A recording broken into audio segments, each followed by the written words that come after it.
Where are you from? Originally Montreal, but Toronto. I write for a website called Mr. Will Wong. Okay. Mr. Will Wong? Yeah. What kind of website is that? It's a like, celebrity blog. Interesting. Yeah. So they got the oldest, fattest guy to work for it. You know? You know, I'm so in tune with the youth of today. Yeah. Is it gossipy? Yeah. Well, it's not like what that guy in the States. Perez Hilton? That's right. Yeah. So it's more. It puts every celebrity into a positive vein. Oh, nice. Like even if you're reviewing movies, Mr. Will Wong would prefer that you don't go very negative. Like focus on the positive. So there is a Mr. Will Wong. Oh yeah, there really is. Okay, it's not just Might be my new favorite website. Yeah. It's a greatly named. It's It's a a nice wonderfully idea, named. too, yeah. We need more positivity. Yes. Yeah, absolutely. America could use love a that, yeah. Mr. Will Wong. Yes, a bunch of them. But North America has a Mr. Will Wong, so we'll Yeah. take him. That's right. My first question, which you probably heard a lot, what was the inspiration behind the American versus the Canadian theme of the movie? Well, we had read that there was a border reassessment initiative after 9/11, and so it became somebody's job to go look at all the original stone demarcations, and that they realized that some of them were not where they thought. Right. So that there were little stretches of the border that had to be assessed and configured, and we liked the idea of doing a little exaggeration where the border was off to the point where there was a town, French-Canadian border town, that was being told now, guess what guys, you're American, you're in luck. And then the poor chumps who, desperate to get their jobs back as highway patrolmen, but the downside is we're gonna have to be an occupying force. So we just thought that was a funny sort of exaggeration of a real life thing. Is there a difference? Did you find a difference between like the American way of justice or troopers versus the RCMP? In our case, we certainly wanted the RCMP to be kind of tougher than us. So we gave them, this very sort of masculine portrayal.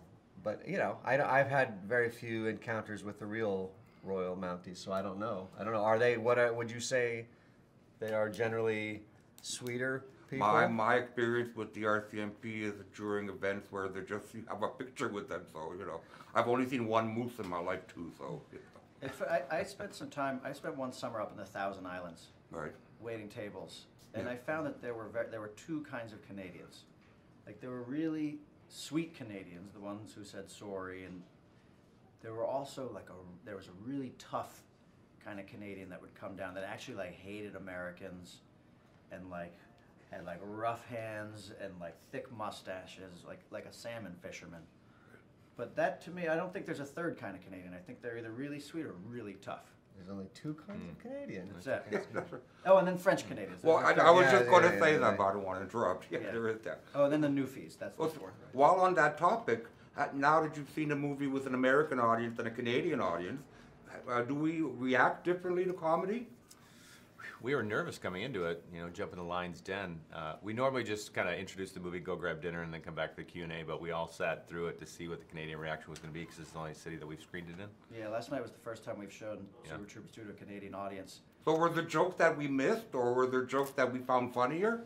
There were jokes that you found funnier, for sure.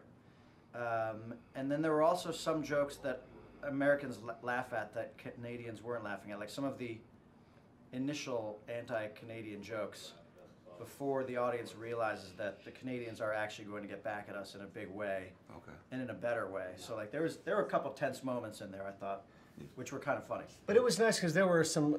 We deliberately put some little throwaways in there, thinking that most American audiences wouldn't get it, but hoping Canadian audiences would. Like there's a scene in a mall, and we just put them in front of a Canadian Asian fusion restaurant called the Saskatchewan Palace.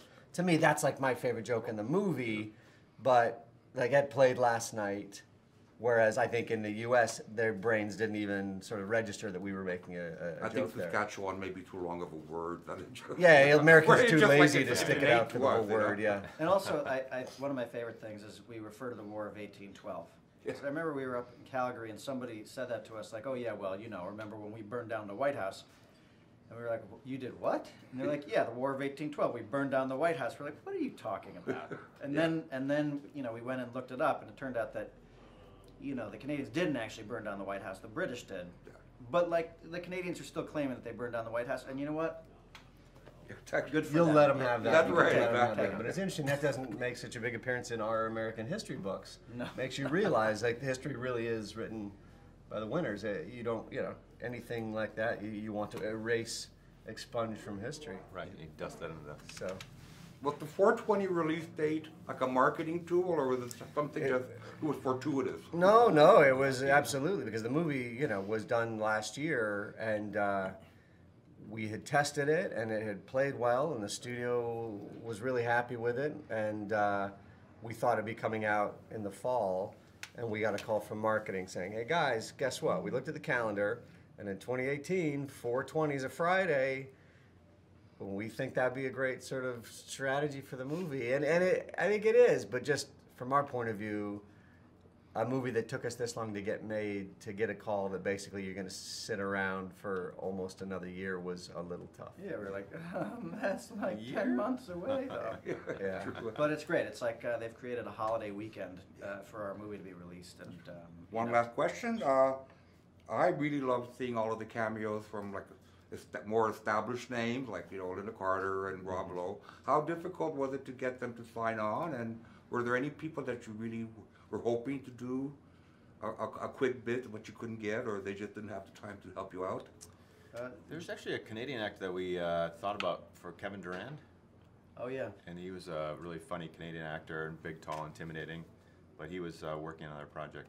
Yeah. Yeah. No, for the most part, between people that we've met since the first movie, Jay directs a lot of TV. It was easy to make those calls, and people were very excited to be a part of it. The only thing, that final scene, the sort of celebrity cameo at the end,